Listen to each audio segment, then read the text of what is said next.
3 দিন ধরে কান্নার রুল পড়ে গেছে, খানা পিনা ছেড়ে দিয়েছে।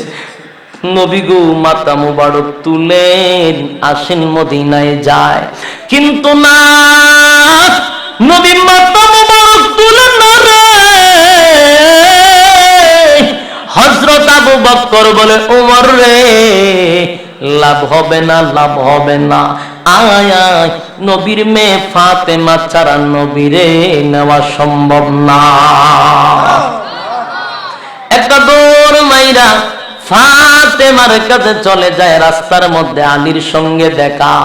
আলী রে কোথায় যাস? বলে নবীর সন্ধানে বাহির হইছি। লাভ নাই, নবীর সন্ধান মিলেছে, তবে ফাতেমা ছাড়া নবীরে আনা সম্ভব না। হযরত আলী দৌড়াইয়া ঘরের ভিতরে গিয়া ফাতেমার জড়ায়া ধইরা বলে, ফাতেমা গো কান্দো না, কান্দো না, আব্বার সংবাদ মিলেছে, আব্বার সংবাদ মিলেছে। ফাতেমা ডাক দিয়া বলে, প্রাণের স্বামী তুমি কেন কান্দো গো? তুমি আমার দইরা কান্না, বাহিরে উমরের কান্নার আওয়াজ, আবু বকরের কান্নার আওয়াজ। কান্নার কারণে বোঝা যায় আমার আব্বারে কি কেউ মাইরা ফালাইলো নাকি? না রে, কেউ মারে নাই। আমার আব্বারে উমর আর আবু বকর নিজের চোখকে দেখে আসছে। আয় আয়, আমরা সবাই নবীর কিনারায় যাই। ফাতেমা তার 2টা সন্তান হাসাইন আর হুসাইন রাদিয়াল্লাহু তাআলা আনহুকে লইয়া দৌড়ায়। হাসাইন আর হুসাইন নানার ব্যথায় ব্যতীত হইয়া 3 দিন ধরে খানা পিনা ছেড়ে দিয়েছে। আম্মা বা'দু ফাআউযু বিল্লাহি মিনাশ শাইতানির রাজীম। বিসমিল্লাহির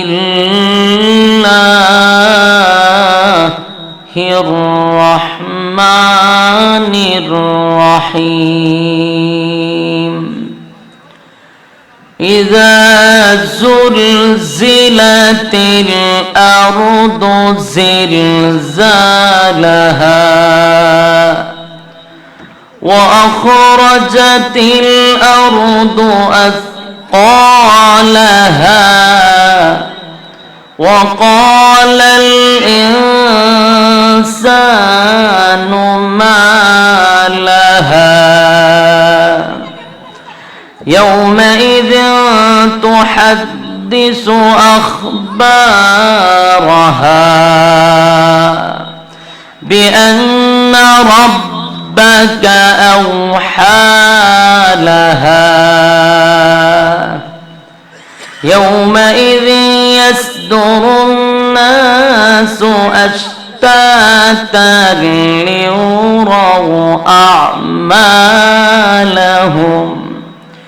فمن يعمل مثقال ذرة خيرا يره ومن يعمل مثقال ذرة شرا يره صدق الله العظيم وصدق رسوله النبي الكريم ونحن على ذلك من الشاهدين والشاكرين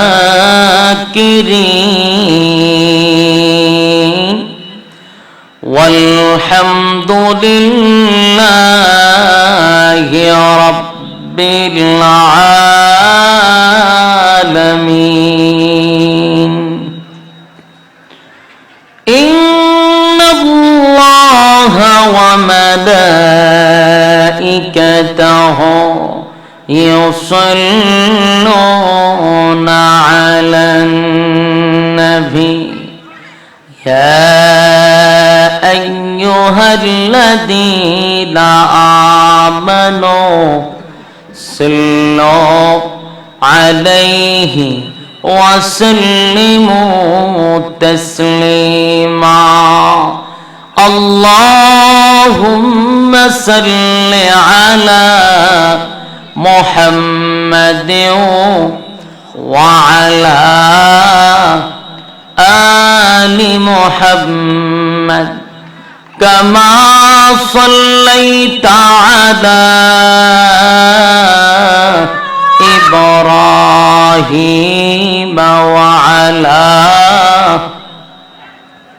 আপনারা কি দুরূদ শরীফ পারেন না?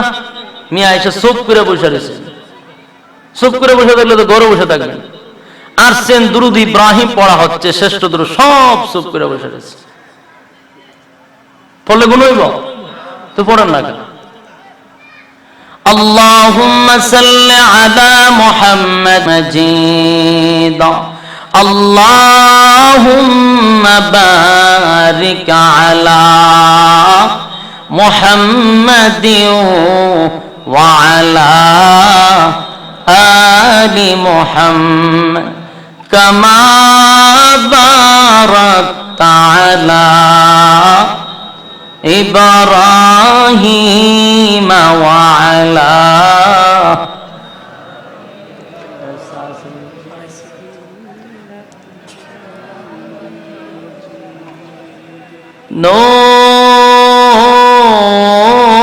में भर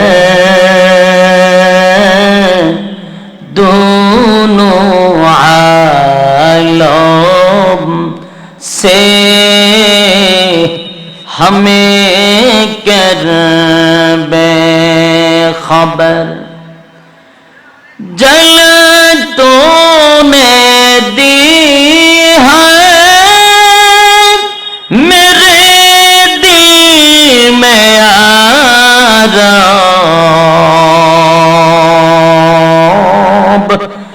जलन की दवा अब फिला दे खुदाया सारे दुनिया तय किया मैं मिसल दो देखा नहीं तेरी मानंद खूबसूरत चांद भी होता नहीं बलगल उला बिकमालिही कशफत तुजा बिजमालिही हसनत जमीअ खिसालिही सल्लो बिकमालिही कशफत तुजा बिजमालिही हसनत जमीअ खिसालिही सल्लो मेरा दिल तलब रहा है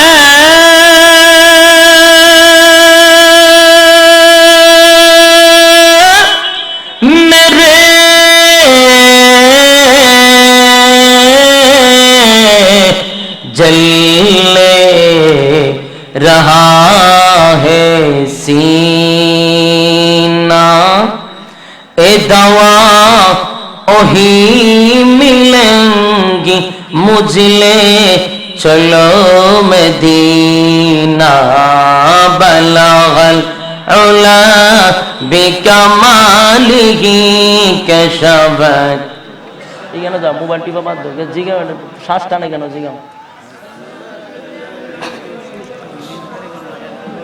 सल्लल्लाहु अलैहि मदीना मदीना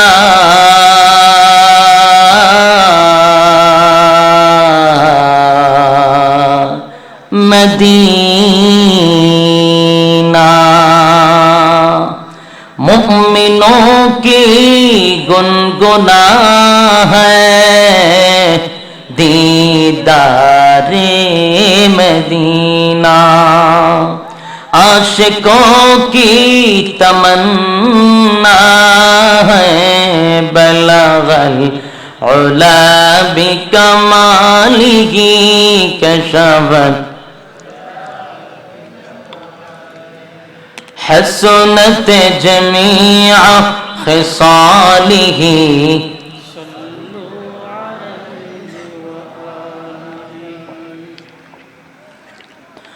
हजर में शजर में तेरे रंग बो है, जिधर देखता हो मौला उधर तो ही तो है, ला इल्लल्लाह ला असल भाई ए लड़ाई ना साउंड लड़ाई ना इल्लल्लाह ला ला इलाहा इल्लल्लाह ला ला इलाहा इल्लल्लाह मुहम्मदुर रसूलुल्लाह सल्लल्लाहु अलैहि वसल्लम। আলহামদুলিল্লাহ, আশুগঞ্জ থানার অন্তর্গত চর চারতলা টেকের পাড়া কবরস্থান জামের মসজিদ এর মুসল্লি বৃন্দদের উদ্যোগে আয়োজিত আজকের ওয়াজ ও দোয়ার মাহফিল, অত মাহফিলের সম্মানিত সভাপতি মুআজ্জাজ মুকাররম হযরত উলামায়ে কেরাম, উপস্থিত আছেন দূর দূরান্ত থেকে আগত সমবয়সী তরুণ যুবক ভাইরা, উপস্থিত আছেন মুরব্বিয়ান আযম, পর্দার আড়ালে অবস্থানরত শ্রদ্ধেয় সম্মানিত মা এবং বোনেরা, সকলকে আমার অন্তরস্থল থেকে জ্ঞাপন করছি মুবারক। সবটুকুন শুকরিয়া আল্লাহ সুবহান মহিয়ান গরিয়ান সর্বশক্তিমান আল্লাহ পাকের জন্য, যিনি অত্যন্ত দয়া মায়া করে হাজারো মানুষ থেকে যাচাই বাছাই করে নির্বাচিত করে পছন্দ করে জান্নাতি বাগানে উলামায়ে কেরামদের সহবতে আসা বসার তৌফিকটুকু দান করেছেন। এজন্য আসুন সকলেই আবানত চিত্তে হৃদয়ের আবেগ অনুভূতি উজাড় করে সমবেত কণ্ঠে একই সুরে সমসুরে আওয়াজ দিয়ে বলে আলহামদুলিল্লাহ। লক্ষ কোটি দুরুদ এবং সালাম আল্লাহর সৃষ্টির প্রধান আকর্ষণ বিশ্ব সভার সভাপতি শামসুল হেদায়েত বদরুদ্দুজা সৈয়দুস সাকালিন ইমামুল মুরসালিন খাতামুন নবিয়্যিন ওয়াল মুরসালিন জনাব মুহাম্মদুর রাসূলুল্লাহ সাল্লাল্লাহু আলাইহি ওয়াসাল্লাম।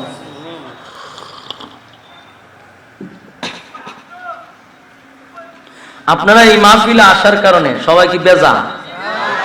বাপটা এমন বোঝা যায় যে আপনারা খুব রাগ করে আইছেন, জোর করে আপনারা রাখছে কেন? জোর করে এনে বসায় রাখছে, খুব বিপদে আছেন আপনারা। আপনারা বাপ সাহেব বোঝা যায়, কারণ সারা বাংলাদেশে আমরা ওয়াজ নসিহত করি না, মোটামুটি তো অভিজ্ঞতা হয়েছে। অন্য অন্য জায়গার মুসল্লিদের অবস্থা আর আপনাদের অবস্থা দেখলে বোঝা যায় আপনারা জোর করে আনছে কেন, আপনারা আইতে আসলেন না কেন? ভাই সমস্যা কি? আপনারা দুরূদ শরীফও নাই, জিকিরও নাই, কোনো কিছু তো আপনারা না। আপনারা বলে হুজুর আমরা তো বই সিডি বেশি নাকি তা?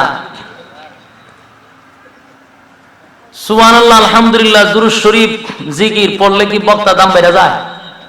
আপনারা বললে বক্তা দাম বাড়ে না আপনারা দাম বাড়ে? কই ওয়াজ করতাম আমি, টেনশনও বেড়ে গেছে। এটা কি গুরুস্থানও বইছি না? ওইখানে লেখা তো আছে খবরস্থান, টিকিট তো আছে, হ্যাঁ যে খবরস্থান। আমি গুরুস্থানের সামনেই ওয়াজ করতেছি, আল্লাহ মাহবুদে জানে। ওয়াজই করুম না খবর জিয়ারত করুম, এটা নিয়ে খুব টেনশন আছে ভাই। আওয়াজ দিয়া একটু কথা মত আমার সাথে বইলেন। সবার তবিয়ত কিন্তু একরকম না, সব বক্তার মন মানসিকতা একরকম না। বক্তার ওয়াজ হয় শ্রোতা দিয়া, শ্রোতার যত তর্জন গর্জন বক্তার তত তর্জন গর্জন।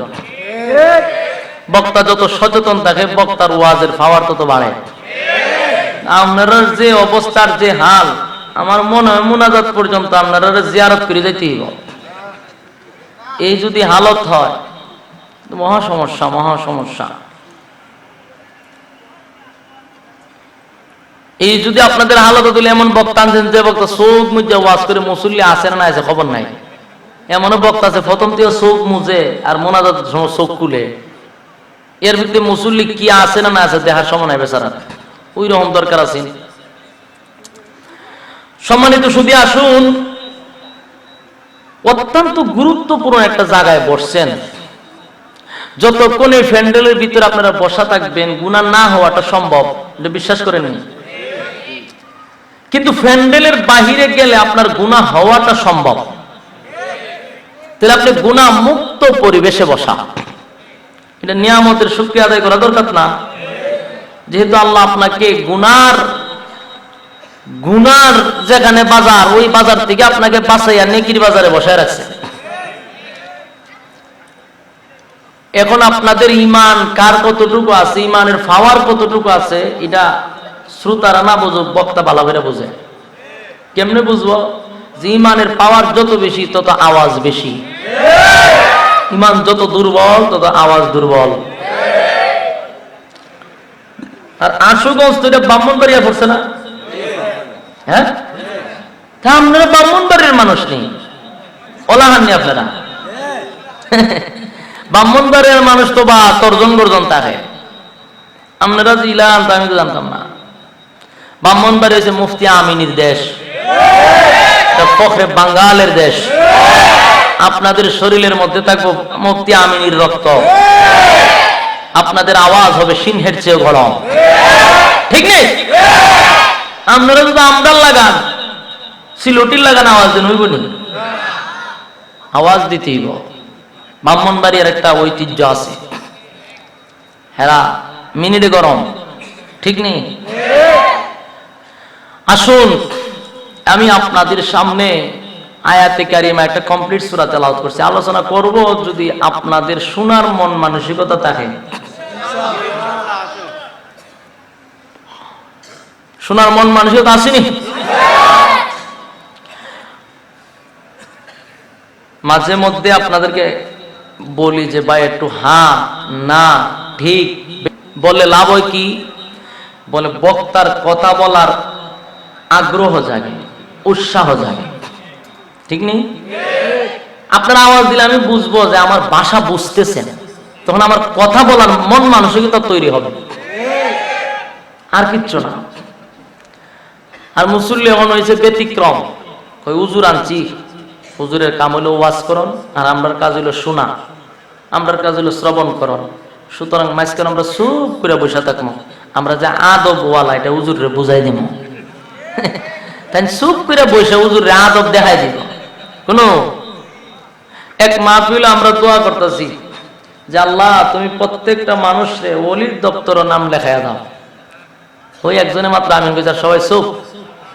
না ওনার কম লাগতো না, কারণ ওই মাহফিল এই অবস্থা হয়েছে। আমি এক মাহফিল কই ভাই প্রত্যেকটা মানুষকে আল্লাহ তুমি ওলি বানায়া দাও, অনির দপ্তরে নাম লেখায় দাও। তো মাদ্রাসার কয়েকটা ফুলা বানা চিনি কি কয় আমিন, কারণ এরা তো মর্ম বুঝছে, আর বাকি সব চুপ। একজনটা জিগেলাম, ভাই সাহেব আমি কি দোয়াটা খারাপ করছি?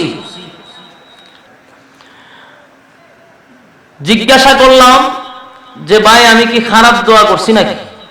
না, খারাপ তো দোয়া করেন নাই।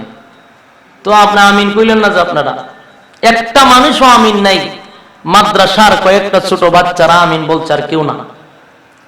এক মুসল্লি দাঁড়িয়ে আছি, টেলা দেবেন কেউ, আপনি তো কিছু মাতলেন না। কারণ কি? কৌজোর চিন্তা করে দেখছি সম্ভব না। কি চিন্তা করলেন? চিন্তা করে দেখলাম 5 ওয়াক্ত নামাজ ঠিক মতো পড়তে পারি না, আর আপনি যে দোয়া করছেন ওলি বানাই দিত, ওলি বানাইলে হুজুর তাহাজ্জুদ পড়ন লাগে, এই কষ্ট করবো কেন? আরে যে কষ্ট এলি আমিন কইছি না, বুঝতে শুনে কইছি না। চিন্তা করেন, মানুষ ওলি হইতে চায় না, কারণ মানুষ এখন নগদে বিশ্বাসী, বাকিতে নয়। তখন দোয়া আমরা ঘুরাই লিছি। এখন দোয়া কি? আল্লাহ তুমি প্রত্যেকটা মানুষকে ঢাকা শহর 2-3 তলা বাড়ির মালিক বানায় দাও। এই কথা কয়ে কিন্তু শেষ করুন জানা, চতুর্দিকে আলে আমিন আমিন আমিন শুরু হয়, খালি আমিন। একটা কাছে পেশাব করতে এতে অর্ধেক কারি আমি আছি আমিন, কথা বলছে কোন ভূতে ধরছি না বলে পেশাব করতে গেছে। মোট কথা হলো আমরা নগদে বিশ্বাসী, বাকিতে নয়। এই জন্য মাহফিলে আসলেও আমরা সুবহানাল্লাহ আলহামদুলিল্লাহ আল্লাহু আকবার বলতে চাই না। এগুলো বললে লাভ না লস? আর একটু দেন, আর একটু দেন, মানে বেশি দিয়েন, হালকা দেন, যাতে প্রেশার না হয় গলাতে। মাঝে মধ্যে মুখ লড়াইলে সওয়াব আছে না নেই? মাঝে মধ্যে সুবহানাল্লাহ, আল্লাহু আকবার বলবেন। আসুন আমি আপনাদের সামনে একটি কমপ্লিট সূরা তেলাওয়াত করছি। এই সূরাটি 30 পারায় স্থান পেয়েছে। সূরাটির নাম হলো সূরায়ে জিলজাল।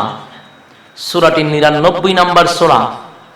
এই সূরাটি আমি আপনাদের সামনে কমপ্লিট তেলাওয়াত করেছি, কারণ বর্তমান পরিস্থিতি ভালো না। মাহফিল আইলেও মেজাজ গরম হয়ে যায় মাঝে মধ্যে। অনেক সময় আইলে হুজুর আসমানের উপরের ওয়াজ করবেন, আর পারলে একবারে সাতবক জমিনের নিচে যাবেন গা, মাঝখানের ওয়াজ করেন না। কে আরে সমস্যা আছে? তাহলে আসমানের উপরে রাজ জমিনের নিচের ওয়াজ করলে, মাঝখানের ওয়াজ যদি না করি, তাহলে সারা জীবনে মানুষ পশুর চেয়ে খারাপ হয়ে থাকবো, ভালো হইতো না। কারণ যতক্ষণ না পর্যন্ত মাঝখানের ওয়াজ দ্বারা মানুষ সঠিক না হয়, মাঝখানের যে পরিবেশ, এই পরিবেশ ঠিক করতে গেলে প্রেক্ষাপট নিয়ে কথা বলতে হবে। কিন্তু এখন আমরা কণ্ঠ নিস্তব্ধ করা হয়ে গেছে, প্রায় জায়গাতেই হুজুর বলা যাবে না, উফরে আর নিচের ওয়াজ করেন, এমন একটা পরিস্থিতিতে আমরা আছি। চতুর্দিক থেকে আমরা বন্দী, জবান বন্দী পর্যন্ত হয়ে গেছে। আমাদের ভিতরে ইখলাস কমে গেছে। এই জন্য চতুর্দিকে, আমি একটা বয়ানে বহুত আগেই বলছিলাম যে কারো মধ্যে ইখলাস নাই, তো মানুষের হেদায়েতটা হইতো কেমনে? আমরা যে মানে উল্টা ওয়াজ করে আপনারা কোন হয় না কেন, এটার ব্যাখ্যা আমি বহু আগে দিছি যে কারো ভিতরে ইখলাস নাই। মাহফিল কোরআনে ওয়ালাদের ইখলাস নাই, যারা শুনতে আসে এরারও ইখলাস নাই, যারা বক্তব্য দেয় এরারও ইখলাস নাই। তাহলে হেদায়েতটা পাইতো কেমনে? কথা বলেন না তো? আমি আপনাদের সামনে ওই দিকটা খেয়াল করে একটা কমপ্লিট সূরা তেলাওয়াত করছি। আসুন আজকে আমরা আলোচনা করব ভূমিকম্প নিয়ে। কারণ আল্লাহ সূরাটার নাম রাখছে ভূমিকম্প সূরা। কথা বুঝতে পারছেন? সূরা জিলজালের অর্থ কি? ভূমিকম্প নামক একটি সূরা আল্লাহ নাযিল করছে। ভূমিকম্প যে হবে এটা কি মনে করছেন? যে 2 সেকেন্ড 3 সেকেন্ড ভূমিকম্প হয় এমন ভূমিকম্প? এই ভূমিকম্প নিয়ে এই আয়াত নাযিল করছে না। ভূমিকম্প একটা বড় আকারের হবে, ওই ভূমিকম্প নিয়ে আল্লাহ সূরা কমপ্লিট নাযিল করছে। এই বিশ্ব পরিস্থিতির পরিসমাপ্তি একদিন ঘটে যাবে, এর মধ্যে কোনো সন্দেহ নেই। যেমন আল্লাহ এই পৃথিবী রাখবে না, এই প্যান্ডেল আজকে এত সুন্দর করে সাজাইছেন, কালকে এমন সময় থাকবে? কেন থাকবে না? বলে প্রয়োজন নাই। আজকে দিছেন কেন? বলে প্রয়োজন আছে। ঠিক আল্লাহ পৃথিবী সৃষ্টি করছে প্রয়োজনে, পৃথিবী ভেঙ্গে ফেলবে কেন? বলে প্রয়োজন নাই। সব কিছু তছনছ করে দিবে, ভেঙ্গে দিবে, অড়ায়া দিবে, ধ্বংস করে দিবে। পৃথিবী একদিন কি হবে? ধ্বংস হয়ে যাবে, সন্দেহ আছে? আল্লাহ নিজে বলছেন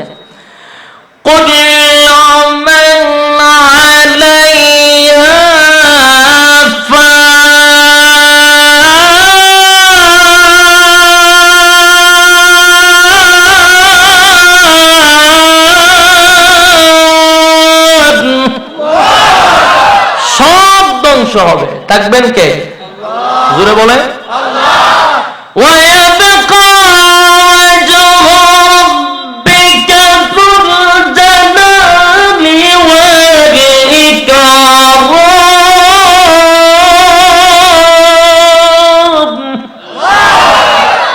সব ধ্বংস হবে, থাকবেন শুধু আল্লাহ। পৃথিবী সব ধ্বংস হয়ে যাবে, এর মধ্যে কোনো সন্দেহ নেই। শুরু হবে কিয়ামত।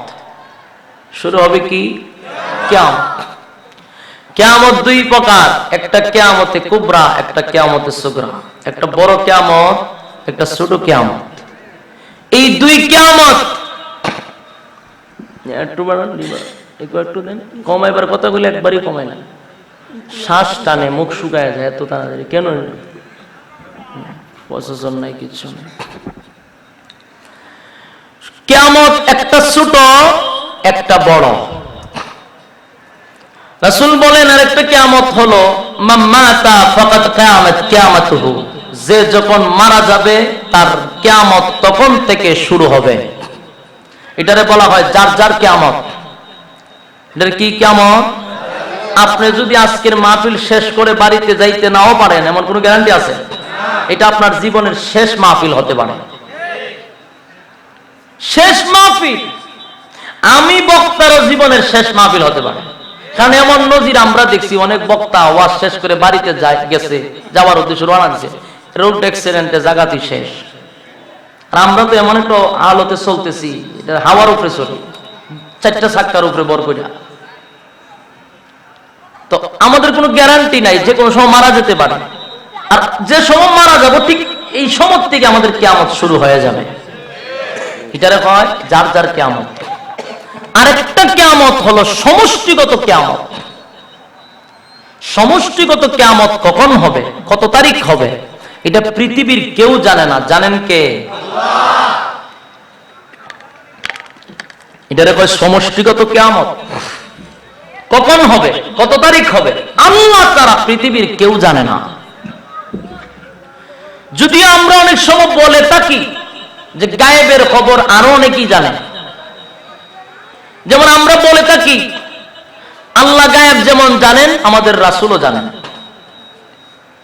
কিন্তু এটা কি কোন কোরআন হাদিসে কেউ প্রমাণ করতে পারছে? না সাবার জুরি বলে, সাবার জুরি বলে। কারণ একমাত্র গায়েব জানেন আল্লাহ। আচ্ছা, রাসূল যদি জানতেন গায়েব, আপনাদের মেনে নিলাম। তাহলে প্রশ্ন হলো কিয়ামত কখন হবে, কত তারিখ হবে, রাসূল আমাদেরকে জানাইলেন না কেন? এরকম প্রশ্ন অনেক সময় করছি আমরা, তখন উত্তর দিছে কি জানেন?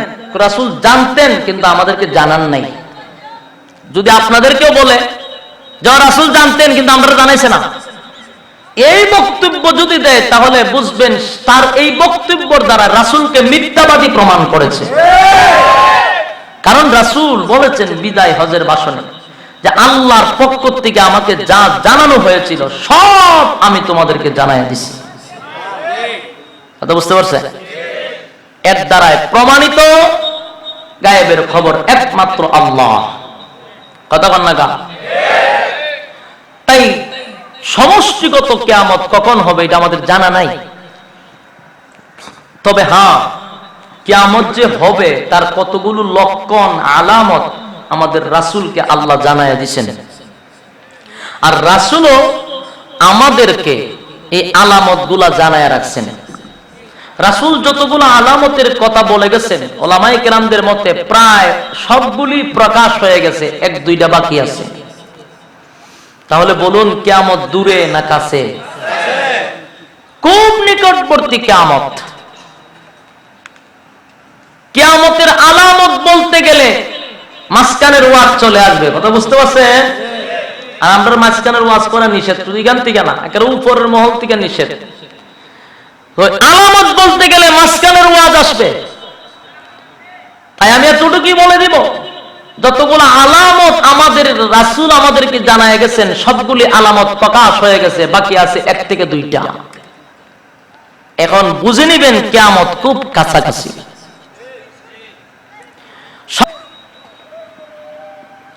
আল্লাহ বলেন কিয়ামত তখনই হবে যখন এই পৃথিবীর জমিনে আল্লাহ বলনেওয়ালা একজন লোকও থাকবে না। বলুন মানুষ থাকবে না, না আল্লাহওয়ালা থাকবে না? মানুষ থাকবে কিন্তু আল্লাহ বলনেওয়ালা থাকবে না। যেদিন এই পৃথিবীতে আল্লাহ বলনেওয়ালা থাকবে না, সেদিন আল্লাহ ইসরাফিল আলাইহিস সালাতু ওয়াস সালামকে হুকুম দিবে সিংহায় ফুঁক দেওয়ার জন্য। মানুষ থাকবে, আল্লাহওয়ালা থাকবে না। এর দ্বারা আপনি কি বুঝলেন আমার বক্তব্যের দ্বারা? এই বক্তব্যের দ্বারা স্পষ্ট এই জমিনটা শুধুমাত্র কেবলমাত্র আল্লাহওয়ালাদের জন্য আল্লাহ টিকায় রাখছেন। যেদিন এই জমিনে আল্লাহওয়ালা থাকবে না, সেদিন কোন রাম ভামদের জন্য আল্লাহ পৃথিবী টিকায় রাখবে না। কারণ এই জমিন আল্লাহওয়ালাদের জমিন, এই জমিন আলেম ওলামাদের জমিন। সুতরাং যারা আল্লাহওয়ালাদের বিরোধিতা করবে, যারা আলেমদের বিরোধিতা করবে, ওই সমস্ত নাস্তিক আর মুরতাদদের স্পষ্ট জানায় দিতে চাই যে তোদের জন্য আল্লাহ পৃথিবী টিকায় রাখে নাই, বরং আল্লাহওয়ালাদের জন্য এই জমিন টিকায় রাখছে। একটা গ্রাম্য প্রবাদ আছে যে সিন্নি খাইছো খাওয়ার জন্য মোল্লা চিনছো না, হেরাও মোল্লা চিনে নাই। ওলামায়ে কেরাম আল্লাহওয়ালা যদি পৃথিবীর জমিনে না থাকে, রে রাম ভাম তোদের জন্য আল্লাহ পৃথিবী রাখবে না। সম্মানিত সুধী, তাহলে এখান থেকে বোঝা গেল মানুষ থাকবে, আল্লাহওয়ালা থাকবে না। মানুষ এমন একটা পর্যায়ে যাবে, পাপ এমন ভাবে বাড়তে থাকবে যে বর্বরকেও হার মানাবে, জাহেলিয়াতের যুগকেও হার মানাবে। বর্তমানে মানাইতো চিনি, জাহেলিয়াতের যুগ হার মানছে। আমাদের ইউরোপ কান্ট্রির দিকে তাকানো লাগবে না, বাংলাদেশে যা হচ্ছে এটাই কিয়ামতের আলামত। এর থেকে বেশি আর হওয়ার দরকার নেই। যা হইতেছে এখন এটাই কিয়ামতের আলামত। সেদিন আল্লাহ হুকুম দিবে ইসরাফিল, এই পৃথিবীর আর দরকার নাই।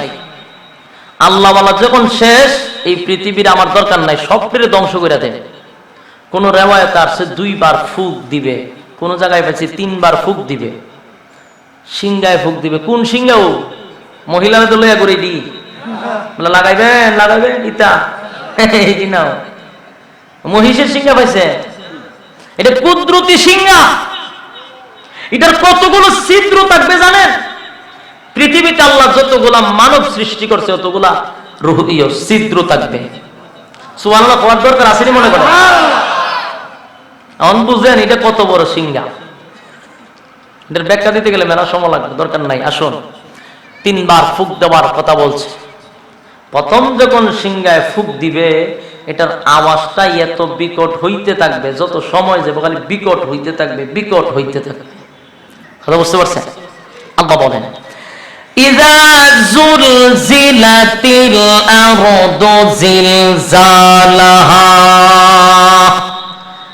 জমিনের মধ্যে ভূমিকম্প শুরু হবে। ভূমিকম্প, জলজলা শুরু হয়ে যাবে। কোন ভূমিকম্প?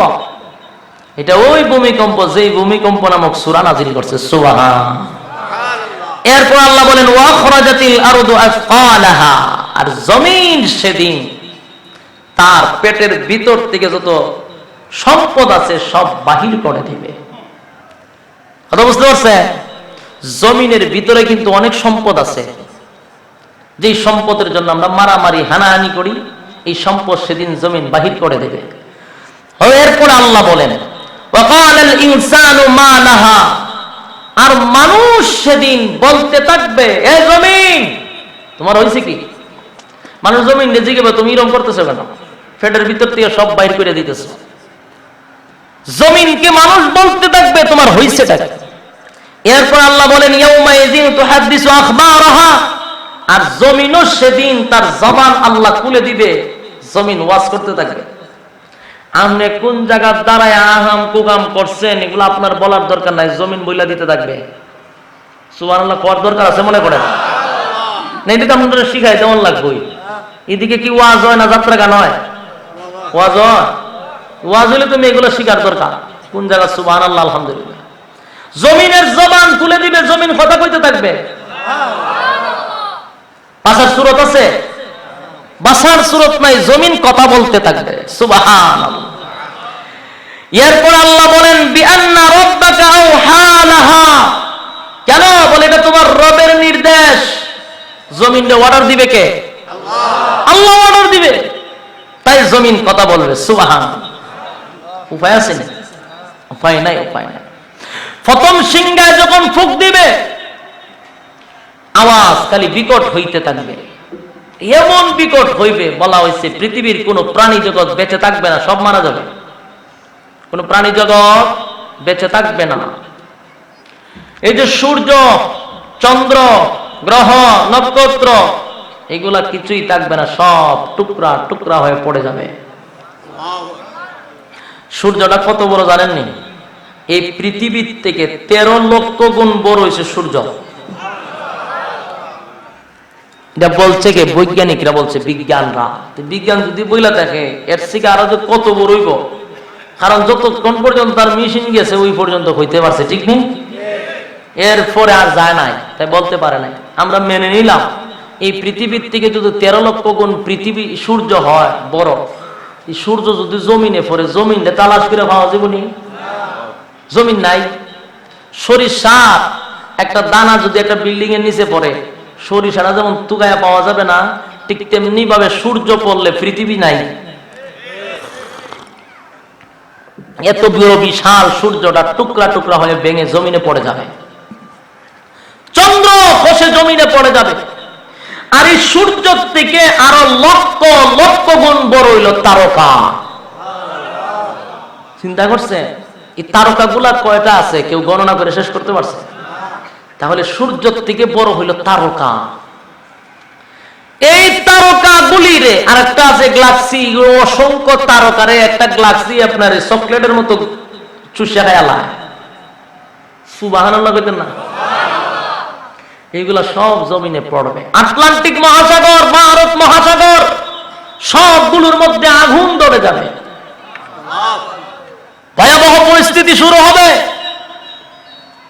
পাহাড়গুলি তুলার মতো উঠতে থাকবে, কাগজ যেইভাবে বাতাসে উড়ে বহুত পাহাড়গুলি উঠতে থাকবে। এমন ভয়াবহ পরিস্থিতিতে টানা 40 বছর পর্যন্ত বৃষ্টি হইতে থাকবে।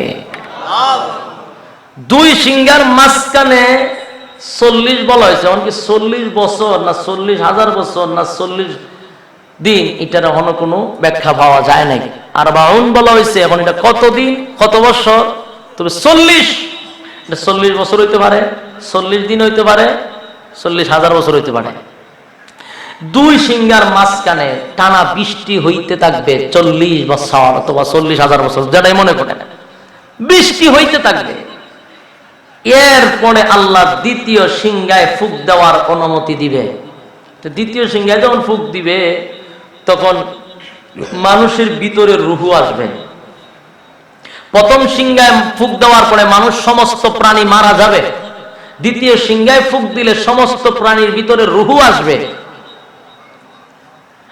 তৃতীয় সিংহায় যখন ফুঁক দিবে, মানুষগুলি কাদা মাটির ভিতর থেকে, ওই যে মাটি কাদা মাটি এগুলো থেকে বডি গঠন হবে। এরপরে মানুষগুলি মাটির নিচ থেকে উঠতে থাকবে, মাটি জারতে জারতে কলিজা পাটা পিপাসা লইয়া উলঙ্গ অবস্থায় হাসরের মাঠে দৌড়াইতে থাকবে। 3 নাম্বার সিংহায় ফুঁক দেওয়ার সময় মাটি জারতে জারতে উলঙ্গ অবস্থায় পিপাসু অবস্থায় হাসরের মাঠে দৌড়াইবে। হাসরের মাঠ কোনটা? যেখানে বসে ওয়াজ শুনতেছেন, এটাই হাসরের মাঠ। সুবহানাল্লাহ, রাস্তে কথা। মানে এই পৃথিবীটাকে আল্লাহ হাসরের ময়দান বানাবে।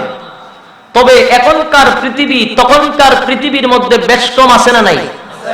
উল্লেখযোগ্য বেশ কম।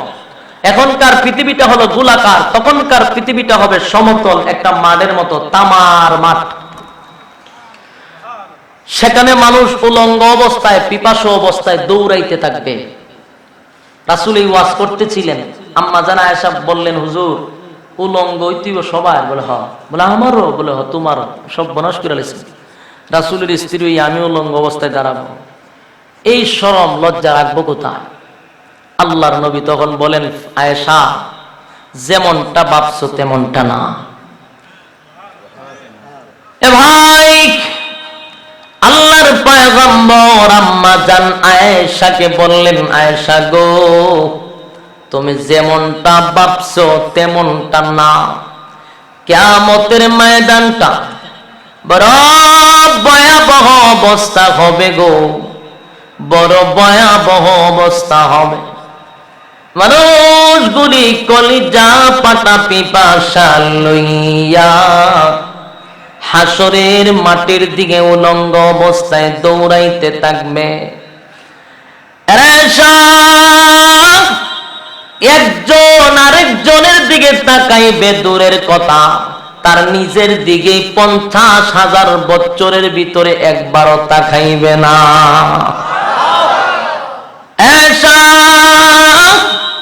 কিয়ামতের ময়দানে সর্বপ্রথম যাকে কাপড় পরিধান করানো হবে, উনি হলেন ইব্রাহিম আলাইহিস সালাতু ওয়াস সালাম, জাতির পিতা। এই জাতির পিতাকে, আবার কোন জাতির পিতাকে?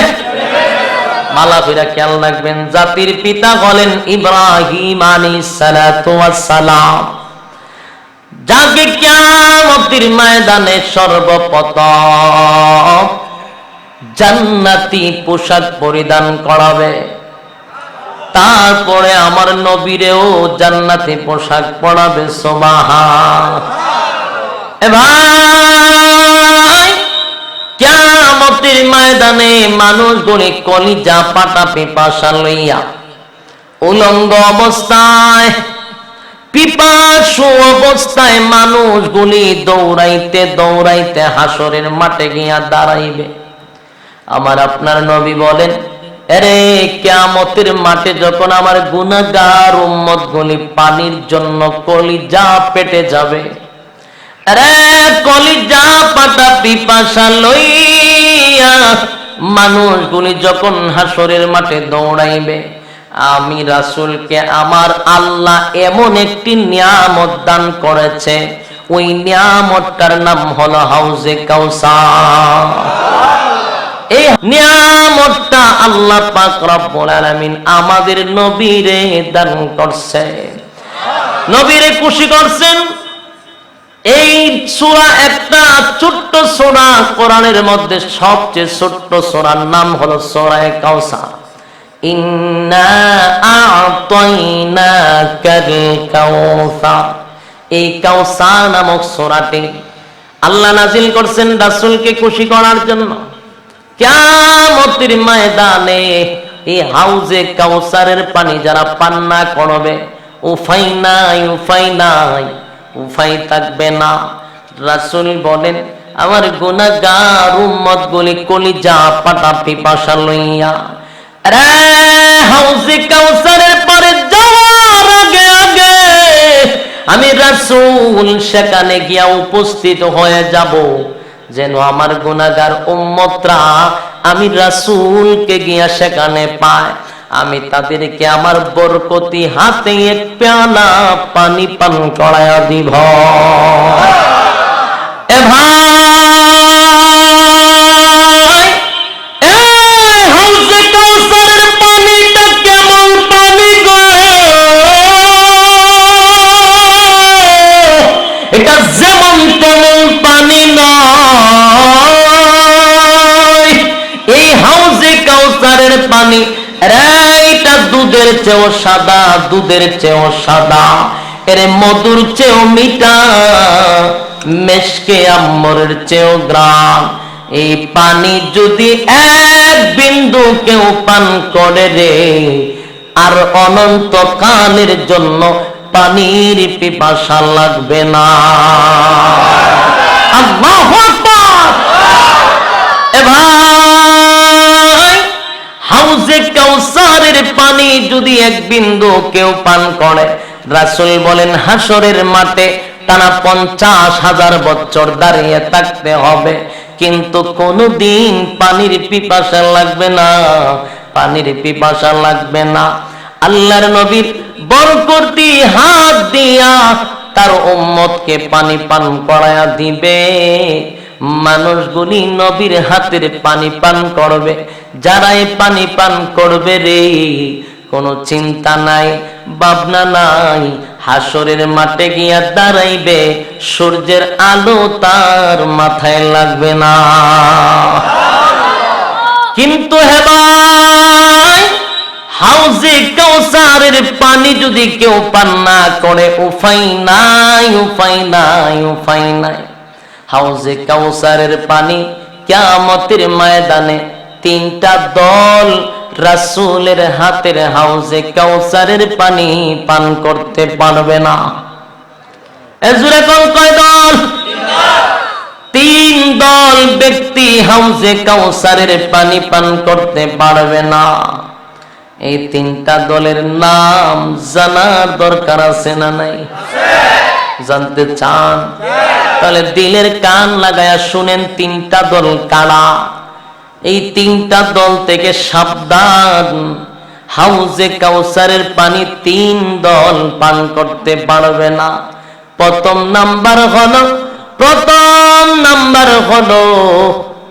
নাম্বার যেটা, এটা হলো মুরতাদ। প্রথম নাম্বার কি? মুরতাদ।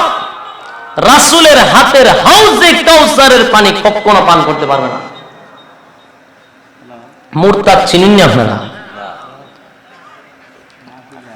মুরতাদ চিনেন না? আল্লাহ, বাংলাদেশে দেখেন আপনারা, যাক মুরতাদ চিনেন না আপনারা? কত সরল মানুষ, আপনারা খালি আল্লাহ বিল্লাহ করতে করতে দিন রাত চলে যায়, দুনিয়ার কোনো খবর নাই। মাঝে হিসাব আপনারা। মুরতাদ চিনেন না তারা? মুরতাদ হলো ওই ব্যক্তি, যেই ব্যক্তি ইসলাম ধর্মের মধ্যে থাকার পরও আবার ইসলাম ধর্ম থেকে বাহির হয়ে অন্য ধর্মে চলে যায়। যেমন বাপ মুসলমান, মা মুসলমান, 14 গোষ্ঠী মুসলমান, হেও মুসলমান, কিন্তু হঠাৎ করে দেখবেন মুসলমান দলতে বাইরে ওই নাস্তিকদের সাথে হাত মিলায়, উল্টা পাল্টা কথা কয়, নবীর বিরুদ্ধে কথা কয়, আল্লাহর আইনের বিরুদ্ধে কথা কয়, উল্টা পাল্টা কথা বলা, এটিরে কয় মুরতাদ। ইসলাম ধর্ম থেকে যেগুলা বাহির হয়ে যায় এগুলো কি হয়ে যায়? মুরতাদ হয়ে যায়। আর মুরতাদের শাস্তি হলো ইসলামিক আইন অনুযায়ী মৃত্যুদণ্ড। ইসলামিক আইন অনুযায়ী মৃত্যুদণ্ড। আমরা দেশে মুরতাদ আসেনি, কম না বেশি? প্রতিদিন খালি গজায় উঠতেছে মুরতাদ। কেন বাড়তেছে? বলে বিচার নাই। মুরতাদের শাস্তি হইল মৃত্যুদণ্ড। আমরা দেশে মৃত্যুদণ্ড দেয়নি, মানুষ মাইরা লাইলেও মৃত্যুদণ্ড নাই, আবার মুরতাদে মৃত্যুদণ্ড দিত, বলে বুঝতে কি লাগছে? মৃত্যুদণ্ড হলো ইসলামিক আইন অনুযায়ী, কিন্তু বাংলাদেশে মুরতাদের সংখ্যা বেশি, কিন্তু সুষ্ঠু বিচার হয় না, যার কারণে মুরতাদ ঘরে ঘরে জন্ম নিচ্ছে। সম্মানিত সুধী, যেই দেশে মুরতাদ হবে ওই দেশটা যদি ইসলামিক রাষ্ট্র হয়, তাহলে ওই দেশের সরকারের দায়িত্ব হলো মুরতাদকে ফাঁসির কাস্টে ঝুলায় দেওয়া। আর যদি ফাঁসির কাস্টে না ঝুলায়, তাহলে যতগুলা মুরতাদ জন্ম নিবে, অতগুলা মুরতাদ কেন জন্ম নিল এর জন্য কিয়ামতের ময়দানে জবাব দিতে হবে সরকারের। এখন বুঝছেন, আপনি মুরতাদরে ফাঁসি দিবেন না আপনি গিয়া পরে জবাব দিবেন? আপনি যদি মনে করেন না আমি জবাবটা দিব, সমস্যা নাই, এখন যা মুরতাদ হইতে ওই জায়গা, আর যত জবাব আছে আমি দিলাম না, তাহলে ওইতে থাক, ঠিক কিনা? সম্মানিত সুধী, মুরতাদ রাসূলের হাতের হাউজে কাউসারের পানি পান করতে পারবে না। কথা বলেন না তো? মুরতাদের ফাঁসি হোক, এটা আপনারা চাননি? এটা ইসলামিক আইন, মিয়া চাইতাম না কেন, ঠিক কিনা? ইসলামিক আইন, মুরতাদকে ফাঁসির কাস্টে ঝুলায় দাও, মুরতাদ বেঁচে থাকার কোনো অধিকার নেই। কিন্তু আমরা মুরতাদ লালন পালন করি। 2 নম্বর, পথভ্রষ্ট গুমরাহি দল। যেই দলটা হলো গুমরাহ, আকীদা নষ্ট, ঠিক কিনা? যাদের আকীদা নষ্ট, এরা যত বড় টুপি লাগাক আর যত বড় ফাগরি লাগাক, যত বড় আল্লামা হোক, কিন্তু আকীদা নষ্ট হওয়ার কারণে হাউজে কাউসারের পানি পান করতে পারবে না। যেমন আমরা সমস্ত পয়গম্বরদেরকে মাসুম বলে বিশ্বাস করি, নবীরা মাসুম, তারা কখনো গুনাহ করে নাই। এই বিশ্বাসটা হলো আহলে সুন্নাত ওয়াল জামাতের আকীদা। কিন্তু অনেকের মতে রাসূলরাও গুনাহ করছে, নাউজুবিল্লাহ। এগুলা আকীদা নষ্ট, গুমরাহি দল। এগুলা রাসূলের হাতের হাউজে কাউসারের পানি পান করতে পারবে না। 3 নম্বর, বেদাতি। বেদাত কাজ যারা করে, বেদাতি কিতা বুঝুননি? আমরা তো বেদাতি হইলে মনে করি একটা দল, একটা গোষ্ঠী, না। বেদাত ওই কাজটাকে বলা হয় যেটা নতুন আবিষ্কার করা হয়। কথা বুঝতে পারছেন? যেমন নতুন নতুন আবিষ্কার, মন গড়া আমল, এটা নতুন ভাই করে, এটা কোরআনেও নাই, হাদিসেও নাই, সাহাবায়ে কেরামরাও করে নাই, নবীরাও করে নাই, কিন্তু তার মন গড়া করে। কথা বুঝতে পারছেন? এটারে কয় বেদাত কাজ। আর বেদাত কাজ যারা করবে তারা রাসূলের হাতের কি করতে পারবে না? হাউজে কাউসারের পানি পান করতে পারবে না। তাহলে তিনটা দলকে চিনতে পারছি। এই তিনটা দলের মধ্যে কোন দলের সাথে আমরা জড়িত এটা আমাদের কিন্তু বুঝতে হবে। তাই এখন থেকে দলগুলাকে অ্যাভয়েড করে চলার দরকার, ঠিক কি না? এই তিনটা দল বড় মারাত্মক। এখন আসুন, হাউজে কাউসারের পানি পান না করলে কি হবে? এ ভাই, রাসূল সাল্লাল্লাহু আলাইহি ওয়াসাল্লাম বলেন, আমি আমার বরকতি হাত দিয়ে মানুষকে পানি পান করাবো, আমার গুনাহগার উম্মতকে পিপাসা নিবারণ করব। রে আমার রাসূলকে আল্লাহ পেয়ালা দিবে, পেয়ালা। পেয়ালার সংখ্যা কত? বলে আসমানের তারকার যেমন গণনা করে শেষ করা যায় না রে, ঠিক আল্লাহর রাসূলকে যে পরিমাণ পেয়ালা দিবে তার গণনা করে শেষ করা যাবে না। এ ভাই, হাউজে কাউসারের পানি রাসূলের পিপাসু উম্মতদেরকে পান করাইবে, পান করাইবে। তারা এক পেয়ালা পানি পান করে হাসরের মাঠে চলে যাবে। যারা হাসরের মাঠে যাবে পানি পান করে, তাদের উপরে রৌদ্র লাগবে না, আরশের ছায়ার নিচে আল্লাহ তাদেরকে জায়গা দিবে। রাসূল পানি পান করাবে, পানি পান করাবে। হঠাৎ করে তাকায়া দেখবে রাসূলের উম্মতের বিভিন্ন দল রাসূলের হাতে পানি পান করানোর জন্য আসতেছে। রাসূল তাদেরকে দেখার পরে চিনবে এটা আমার উম্মতের বিভিন্ন দল। তারাও দেখে আমার নবীরে চিনবে এটা আমার নবী। কিন্তু ভাইরে, তারা যখন কাছাকাছি চলে আসবে, হঠাৎ করে আল্লাহ পাক রব্বুল আলামিন একটা পর্দা ফালায়া দিবে। আল্লাহ তাদের মধ্যে আর নবীর মধ্যে আড়াল সৃষ্টি করে দিবে, আড়াল।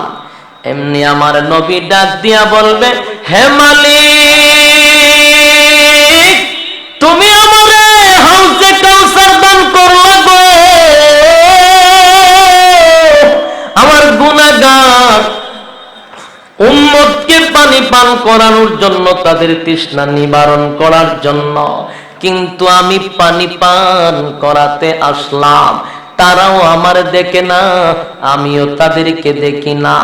এ মালিক, তাদের মধ্যে আর আমার মধ্যে আড়াল, আড়াল কেন সৃষ্টি করলা গো? আমি তো তাদেরকে দেখি না, তারাও আমারে দেখে না। তাহলে কেন এই নিয়ামত তুমি আমারে দান করলা? আল্লাহ ডাক দিয়া বলে, নবী গো, আমি কেন তাদের মধ্যে আর আপনার মধ্যে আড়াল সৃষ্টি করছি জানেননি? নবী গো, যেই লোকটি আপনার হাতের হাউজে কাউসার আসতেছে গো নবী, এই লোকগুলো আপনার রেখে যাওয়া ইসলাম পালন করে নাই, আপনার রক্ত জড়ানো ইসলাম পালন করে নাই, তারা মন গড়া মতো ইসলাম পালন করছে। এই জন্য তাদের মধ্যে আর আপনার মধ্যে আড়াল সৃষ্টি করছি। তারা মন গড়া ইসলাম পালন করছে, যেগুলা হাদিসে নাই, কোরআনে নাই, বাপ দাদা করছে তাই আমরা করি। বলে এটি ফাইসত বলে আমরা নিজেও জানি না। এরকম আছে না নাই? জাইন্নার একদম মন গড়া আমল করবা, রাসূলের হাতের হাউজে কাউসারের পানি পান করতে পারবা না। বাইরে এই কথা শোনার পরে আল্লাহর নবী নিজেই বলতেছেন, মালিক রে, আমার রক্ত জড়ানো ইসলাম যদি তারা পালন না করে থাকে, আমার দান দান বাঙ্গা ইসলাম যদি পালন না করে থাকে, তাহলে তারা যেন আমার কাছ থেকে দূর হয়ে যায়। সোহকান সোহকান লিমান গায়রা বাদি, দূর হয়ে যা, দূর হয়ে যা। এ ভাই, যদি আমার নবী ডাক দিয়ে বলে দূর হয়ে যাবে, তাহলে উপায় নাই, উপায় নাই। আমার নবী যদি, আল্লাহর পয়গম্বর যদি আপনাদেরকে দূর করে দেয়, আমাদেরকে দূর করে দেয়, তাহলে কিয়ামতের মাঠে উপায় নাই, উপায় নাই। আল্লাহর নবী বলবেন, সুহকান সুহকান লিমান গায়রা বাদি, দূর হয়ে যা। মতো উম্মতের কোনো প্রয়োজন নাই, তাহলে বুঝবেন আপনি আমার কপাল টাড়া পড়ছে, উপায় নাই, সঙ্গে সঙ্গে কিয়ামতের মাঠে যেতে হবে। আর সেখানে যদি হাউজে কাউসার নামক পানি যদি আপনি পান না করেন গো, তাহলে হাসরের মাঠে যেখানে দাঁড়াইবেন সেই জমিনটা হবে তামার।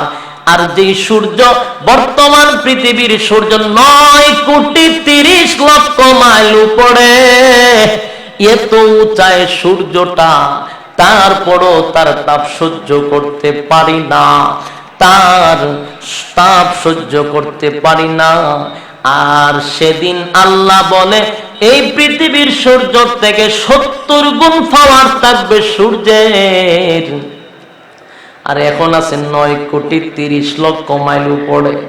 আল্লাহ বলেন সেদিন মাত্র 9 ইঞ্চি উপরে সূর্য থাকবে রে, উপায় নাই। আল্লাহ ডাক দিয়া বলবে সূর্য রে,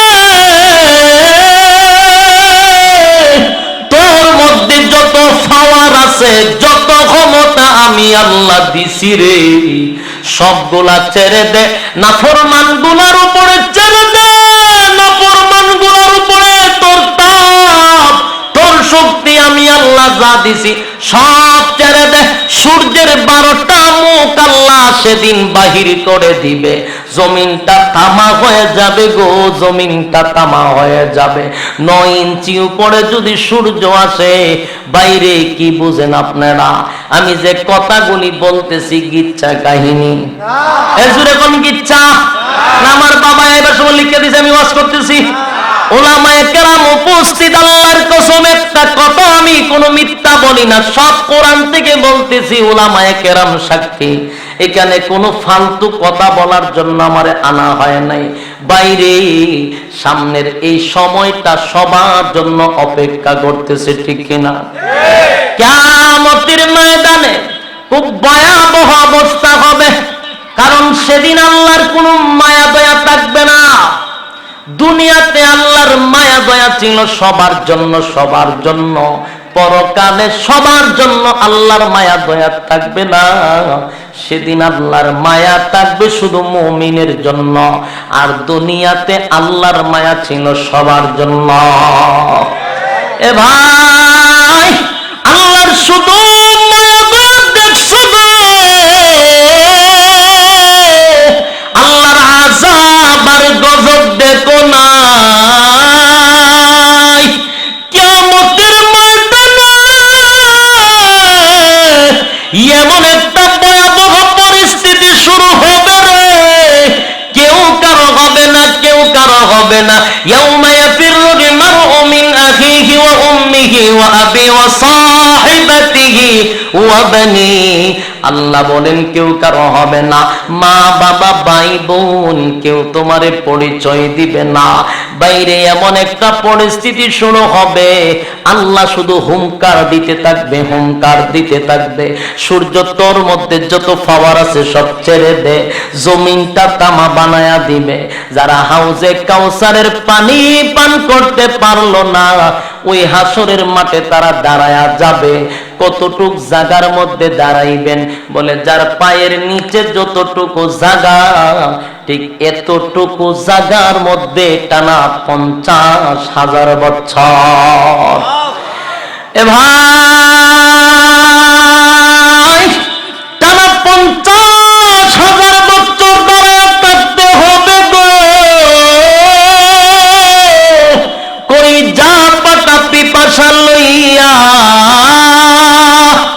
মানুষগুলি এত পিপাসা তাদের লাগবে রে, কারণ হাজার হাজার বছরের পানির পিপাসা। সূর্যটা 9 ইঞ্চি উপরে, এটার তাপ এমন তাপ, আল্লাহ বলবেন সূর্য পাওয়ার বাড়ায় দে, মানুষের মগজগুলি টাস টাস করে ছিটে যাবে। এর মগজগুলি বাতের মাতের মতো উৎরাইতে থাকবে, উৎরাইতে থাকবে। মানুষের জিহ্বাটা পানির পিপাসায় কুকুরের মতো বাহির হয়ে যাবে। রে কারো জিহ্বা বুক বরাবর বাহির হয়ে যাবে, কারো জিহ্বা নাভিতে নাভিতে চলে আসবে, কারো জিহ্বা হাঁটুতে চলে আসবে। উপায় নাই, উপায় নাই, উপায় নাই। জাহান্নামের আযাব তো দূরের কথা, হাসরের মাঠের আযাবটা ভয়াবহ। এ ভাই, মানুষের পরিস্থিতি এমন হবে গো, আল্লাহ ডাক দিয়া বলবে, নাফরমানের বাচ্চাগুলি দ্বারা দুনিয়াতে বেড়াগিরি কম করছস না, বড় বেড়াগিরি করছস। যেমনে মনে চায় এমনে কথা বলছস, ক্ষমতার অপব্যবহার করছস। তোরে আমি আল্লাহ ক্ষমতা দিছিলাম, ক্ষমতা পাইয়া যারে মনে চায় তারে গুম, হত্যা, যা মন চায় তাই করছস। বড় বেড়াগিরি কম দেখাইছস না দাঁড়া, বলতো দেখি আজকের রাজত্ব কার। কেউ কথা বলবে না। আল্লাহ সেদিন নমরুদ দ্বারা ডাক দিবে, এ নমরুদ দাঁড়া, এরে ফেরাউন না দাঁড়া। আল্লাহ বুশরেও ডাক দিব, বুশরে চিনেননি, বুশারও ডাক দিব, দাঁড়া। বর্তমানে একটা আছে আধা পাগল ট্রাম্প, ট্রুম, ট্রেম, আমেরিকা, এটারও ডাক দিব আল্লাহ। তারপরে মুসলমানের রক্ত যিনি চুষে খাইতেছে সাওয়ালা মোদি সাহেবও ডাক দিব, দাঁড়া, তোর সাথেও কথা আছে, মুসলমানের রক্ত দিয়া হুলি খেলছস, আজকে বেড়াগিরি কার বল। আল্লাহর এই কথার জবাব দেওয়ার কোন সাহস কারো থাকবে না। দাঁড়া, বেড়াগিরি কম করছস না। নমরুদ দ্বারে আল্লাহ ডাক দিব, নমরুদের বেড়াগিরি কম করছে, ফেরাউনে কথা কয় না, ফেরাউন না কম নেতাগিরি করে নাই, নমরুদ দাও নেতাগিরি কম করছে না। আল্লাহ সবটাকে সাইজ করছে নি, জম্মের সাইজ করছে, ঠিক কি না? জম্মের সাইজ করছে। সেদিন আল্লাহ বলবে বেড়াগিরি কা, কথা বলার সুযোগ নাই।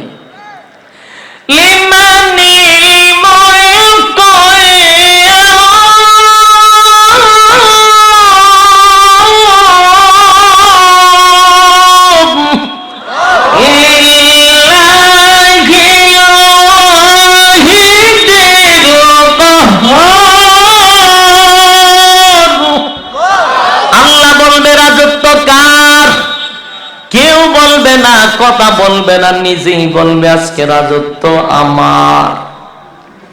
সবাই তরতর করে কাঁপতে আছে।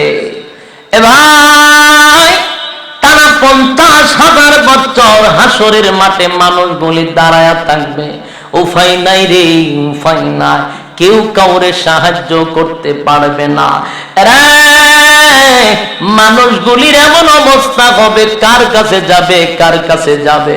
মানুষগুলি দিশেহারা হইয়া, ধৈর্য হারা হইয়া এক পর্যায়ে বলতে থাকবে, মালিক রে, তুমি জাহান্নামে দাও, না হয় জান্নাতে দাও, কিন্তু হাসরের মাঠের বিচারটা তাড়াতাড়ি করো।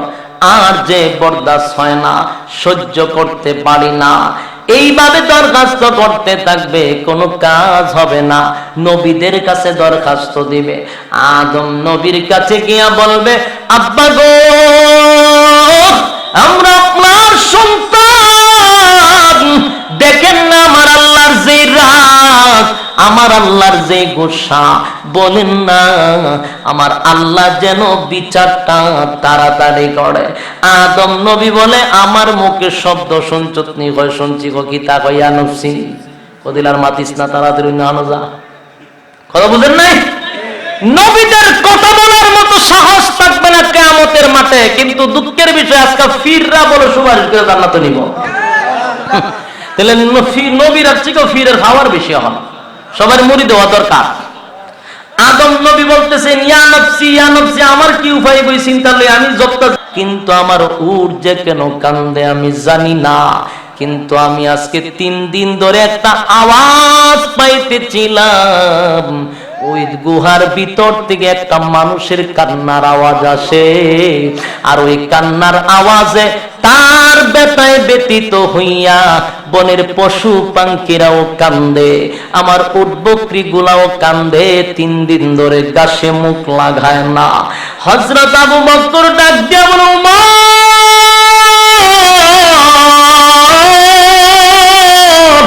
আমি বুঝে পেয়েছি যেই লোকটা গুহার ভিতরে কান্দে রে, এটা আমার নবী ছাড়া কেউ হবে না, নবী ছাড়া কেউ হবে না। আয় আমার নবীরে গিয়া তালাশ করি। গুহার ভিতরে গিয়া দেখে আল্লাহর পয়গম্বর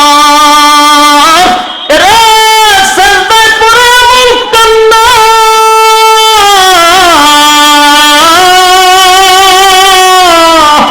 নবীজি কান্দে উম্মতি উম্মতি বলে, আর বলে মালিক রে আমার উম্মতির কি ফয়সালা হবে, উম্মতির কি ফয়সালা হবে।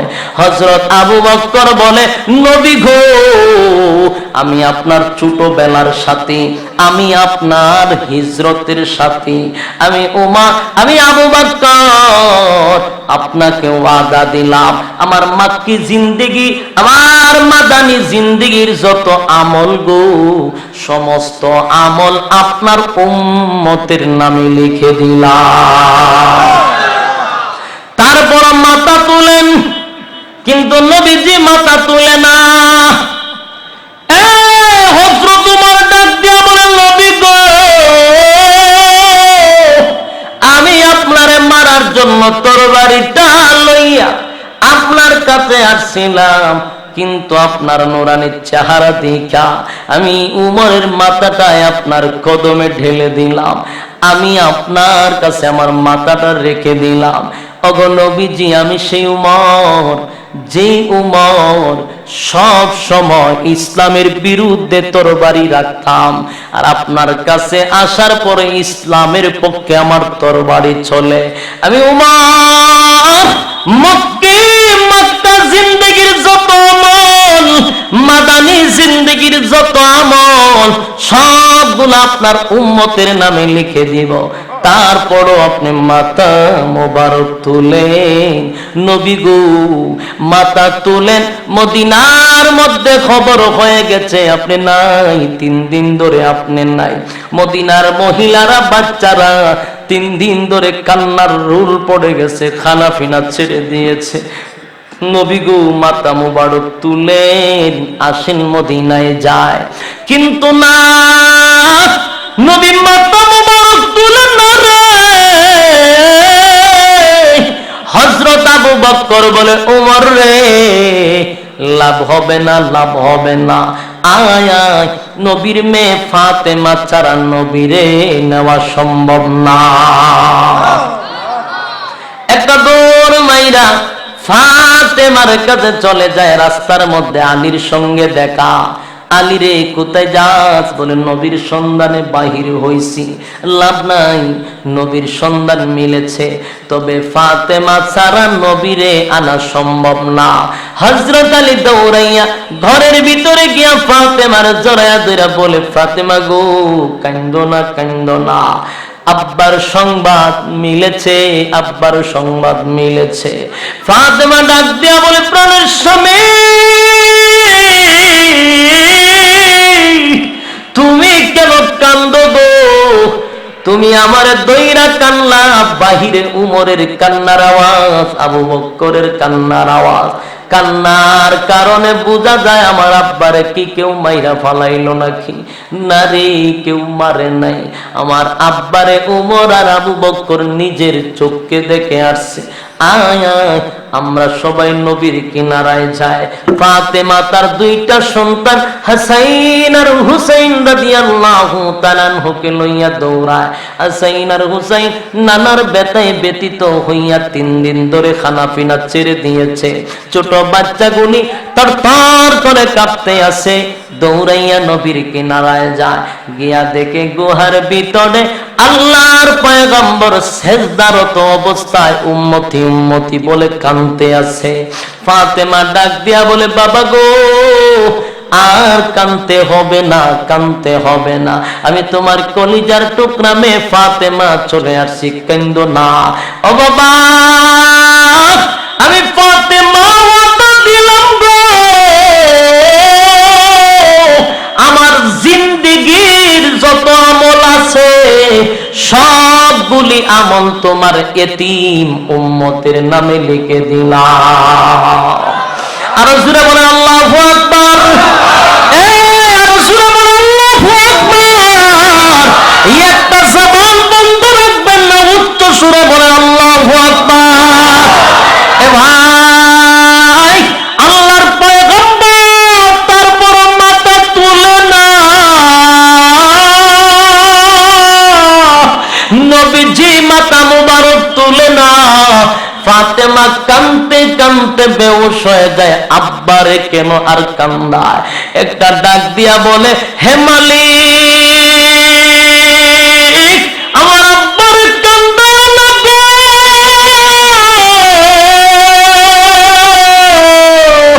আমার আব্বারে কান্দায় না, আমার আব্বারে আর কত কান্দাইবা? আমার আব্বা উহুদের ময়দানে দাঁত ভাঙছে, আমার আব্বার মাথা দিয়া লোহার হেমলেট ভেঙে ঢুকে গেছে, রক্তে রঞ্জিত হয়েছে দিনের জন্য, ইসলামের জন্য। আমার বাবারে নিজের মায়ের দেশ, বাবার দেশ থেকে বিটা বাড়ি সারা করাইছে। আমার আব্বারে কত বেঈমানের বাচ্চা গুলিতে ফের ময়দানে মারছে গো। সারাটা জীবন আমার আব্বায় কান্দলো, আর কত কান্দাইবা, আর কত কান্দাইবা? এবার আল্লাহ ডাক দেয়া বলে, জিবরাইল, আমার ফাতেমার কান্না বরদাস্ত হয় না রে, ফাতেমার কান্না বরদাস্ত হয় না। এর জিবরাইল আমার বন্ধুর কানে কানে সুসংবাদ জানায়া দে, বন্ধু যেন মাথা মোবারক তুলে রে, ফাতেমার সঙ্গে যেন মদিনায় চলে যায়, আমার বন্ধুর যেন না কান্দে। আমি বন্ধুর কানে কানে সুসংবাদ জানায়া দিলাম। এতদিন বন্ধু ছিল তার উম্মতের জিম্মাদার, বন্ধু যদি দুনিয়ার থেকে বিদায় হয়ে যায়, তাহলে আমি আল্লাহ ওয়াদা দিলাম বাকি জিন্দেগি আমার উম্মতের জিম্মাদার আমি আল্লাহ হয়ে গেলাম। আল্লাহু আকবার। এ ভাই, সেই নবী, দুনিয়া তো তোমার আর আমার চূড়ান্ত সিদ্ধান্ত করে নবী দুনিয়ার থেকে বিদায় নিছে। কিয়ামতের ময়দানেও সব নবীদের কাছে মানুষ ঘুরবে, কেউ বার নিবে না আল্লাহর কাছে, তারপরে দরখাস্ত করবে না। উম্মতের মায়ায়, উম্মতের দরদি হইয়া নবী আল্লাহর কুদরতি পায়ে সিজদায় পড়ে কানবে আর বলবে, হে মালিক, একবার তাকাও দেখো গো, হাসরের মাঠে আমার গুনাহগার উম্মত, আমার উম্মতের মাথার মগজগুলি গলে গলে জমিনে পড়ে গো, আমার গুনাহগার উম্মতের জিহ্বাগুলি বাহির হয়ে গেছে। আল্লাহ, আমার উম্মতের কি অবস্থা হবে? আল্লাহ ডাক দিয়া বলে, বন্ধু কান্দেন না, কান্দেন না, আজকে আপনার কান্নার জায়গা নয়, কান্নার জায়গা নয় বন্ধু। আমি আল্লাহ ওয়াদা দিলাম, আজকে এই কঠিন মুসিবতের দিনে আপনি বন্ধু যা চাইবেন আমি আল্লাহ দিতেই থাকবো, দিতেই থাকবো, দিতেই থাকবো। সুবহান। এ ভাই, তাই আমার আল্লাহর পয়গম্বর ডাক দিয়া বলবেন, মালিক রে,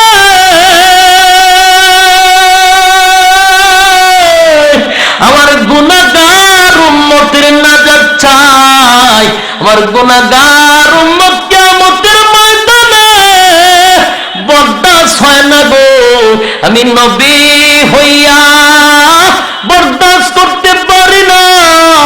আল্লাহ ডাক দিয়া বলে, বন্ধু আজকে কঠিন মুসিবতের দিনে আমি আল্লাহ আপনার ওয়াদা দিলাম, কাউরে এই অনুমতি দেই নাই, কাউরে অনুমতি দেই নাই। আজকে সর্বপ্রথম আপনি নবীকে সুপারিশের অনুমতি দেয়া দিলাম, আপনি নবী যারে খুশি তারে লইয়া জান্নাতে চলে যান। আল্লাহু আকবার। এ ভাই, নবীর সঙ্গে জান্নাতে যাইতে চাননি? জোরে বল নাকি? নবীর সঙ্গে জান্নাতে যাইতে হলে নবীর তরিকা মান্না না না মান্না? নবীর তরিকা মানা লাগবো নি? আল্লাহর হুকুম যদি থাকে, নবীর তরিকা যদি না থাকে, তাহলে কাম হইতো না। ঠিক নেই? কুরবানি আল্লাহর হুকুম করো, আল্লাহর হুকুম হলো বিসমিল্লাহ আল্লাহু আকবার করে জবাই করে দাও আল্লাহর নামে, ঠিক কি না? এখন আপনি যদি গরুর উপর একটা পাথর নিয়ে ঢিল মারেন আর রক্ত বাহির করেন, আল্লাহু আকবার করে ঢিল মারলেন, রক্ত বাইরে গেল, মারা গেল, খাওয়া যাবে নি? কারণ আল্লাহর হুকুম তো আল্লাহু আকবার করে রক্ত বাইর করলে হইছে। কিন্তু রাসূলের তরিকা হলো জবাই করে, ঠিক কি না? রাসূলের তরিকা হলো, আল্লাহর হুকুম হলো আল্লাহর নামে রক্ত বাইর করলেই হবে, ঠিক কি না? কিন্তু রাসূলের তরিকা ছাড়া এটা হালাল হবে? ঠিক তেমনি ভাবে চলার পথে আল্লাহর হুকুম রাসূলের তরিকা মাইনেই জীবন যাপন করতে হবে, ঠিক কি না বলেন? এই একটা মানুষ উঠবেন না, শেষ ভালো যার, জুড়ে বলেন শেষ ভালো যার। আমাদের শেষ ভালো যার, সব ভালো যার। সুতরাং এতক্ষণ বসছি, ঘন্টার পর ঘন্টা বসে আছি প্রচন্ড গরমে, আর মোনাজাত দিয়ে বাড়িতে যাব ইনশাআল্লাহ।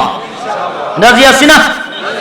এতক্ষণ ওয়াজ শোনা মানে হলো বস্তার ভিতরে ওয়াজ ঢুকানো, দুয়া দিয়া বস্তার মুখ বেঁধে দেওয়া। এখন যদি কেউ দোয়া না করে, তাহলে মনে করলেন বস্তার মুখটা খুলে বাড়িতে গেল, ওয়াজ থাকবো নি? সব শেষ। তাহলে আমরা একটু সময় ধৈর্য নিয়ে বসি। ধৈর্যশীলদের সঙ্গে কে আছে? আপনারা যেখানে বসে রয়েছেন, আল্লাহর কুদরতি ক্যামেরার দ্বারা আপনাদের এই এসি থাকবে, ভিআইপি থাকবে, আর আল্লাহর ঘর মসজিদটার এই হালত থাকবে। আপনি কি মনে করেন এর জন্য আপনি জবাব দেওয়া লাগতো না? হ্যাঁ, জবাব দেওয়া লাগবে। আল্লাহর ঘর মসজিদ যদি, তোমার ঘর থেকে যদি মসজিদের এই দূর অবস্থা হয়, আর তোমার ঘর যদি হয় ভিআইপি, আর মসজিদের অবস্থা যদি এই হয়, এটার জন্য আল্লাহর কাছে জবাব দিতে হবে। কারণ টাকা আল্লাহ সবাইরই দেয়, কিন্তু সবার টাকা কিন্তু ভালো কাজে লাগেও না, এটা বিশ্বাস করতে হবে, ঠিক নেই? আমি আপনাদের সামনে আজকে কিয়ামতের ভয়াবহ আলোচনা করেছি, আরো অন্তত পক্ষে আধা ঘন্টার মতো করতাম, কিন্তু আমার এই কথাগুলো বলতে হবে দিকে আধা ঘন্টা আগে বয়ান ছেড়ে দিলাম। সম্মানিত শুধু আপনাদের কাছে এতটুকু আবদার করব, কিয়ামতের কঠিন ভয়াবহ অবস্থা সম্পর্কে আলোচনা করছি। একটা কথাও কি আমি বানায়া বলছি না? সবগুলো কোরআন থেকে। এগুলো আমাদের বিশ্বাস করতে হবে, এবং বিশ্বাসের নামই হলো ঈমান। ওই কঠিন পরিস্থিতির থেকে কারা কারা বাঁচতে চান একটু হাত তুলে দেখান। আল্লাহ সবাইকে কবুল করুক, আমিন। হাত নামান। সবাই কঠিন পরিস্থিতি থেকে বাঁচতে চান। এখন আমরা যদি বলি যে আপনি যদি এদেশের এমপি মন্ত্রীর সাথে যদি আপনার সম্পর্ক থাকে, তাহলে যে কোনো বিপদ আপদ থেকে বাঁচার সম্ভাবনা থাকে, ঠিক নেই? এমপি সাহেবের টাকাও দিব, মন্ত্রী সাহেব ফোন করে কয়ে দিব, ঠিক নেই? কেন? বলে তোমার সাথে আমার একটা সম্পর্ক আছে। ঠিক তেমনি ভাবে কিয়ামতের ভয়াবহ পরিস্থিতি থেকে বাঁচতে গেলে আল্লাহর সঙ্গে সম্পর্ক রাখতে হবে। কথা বলেন?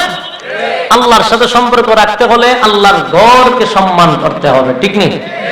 তাই আল্লাহর ঘরটার যেন এই পরিস্থিতি না থাকে। বর্তমান প্রেক্ষাপটের মসজিদগুলো অনেক সুন্দর।